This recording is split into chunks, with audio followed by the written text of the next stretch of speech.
Donc la transparence est une condition sine qua non de la confiance, mais elle n'est pas suffisante. Ce qui est également important, c'est que toutes nos innovations répondent à la fois à des besoins, des attentes des patients ou des agriculteurs, mais surtout aux attentes sociétales.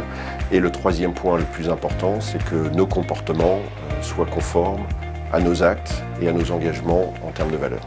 J'étais aujourd'hui à l'Opinion pour parler de blockchain chez Nestlé, qui est une initiative qui a démarré le 15 avril et qui vise à accélérer la mise en place d'une traçabilité et d'une information des consommateurs sur toutes les phases de transformation du produit qui est mis à leur disposition, de la récolte des pommes de terre jusqu'à la transformation dans l'usine, la mise en paquet.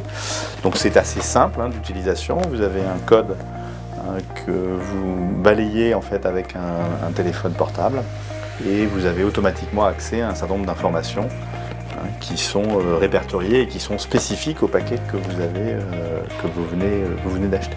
Donc c'est un moyen extrêmement intéressant de mettre à disposition des consommateurs des informations qui sont récoltées par tous les acteurs de la chaîne.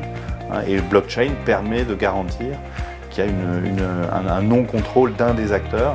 Tout le monde se surveille sur la véracité et la qualité des données qui sont mises à disposition des consommateurs. Et notre ambition, si ça fonctionne et si les consommateurs répondent de façon positive, c'est de pouvoir l'élargir à des produits qui seraient peut-être plus complexes. La transparence et la traçabilité sont véritablement des enjeux qui correspondent surtout aux attentes des consommateurs. Et pour cela, donc, nous devons agir, nous, au niveau de la filière céréalière française, en ayant davantage de proximité pour venir expliquer notre métier, avoir une communication de sens, c'est-à-dire au service de quel projet de société je travaille. Le lobbying, lorsqu'il est clair et transparent, c'est tout simplement la connaissance par le décideur d'informations qui viennent de celui qui produit quelque chose. Ce qui est frauduleux, c'est ce qui est caché. C'est par exemple certains grands groupes qui vont utiliser des faux nez pour publier des études qu'ils ont eux-mêmes réalisées.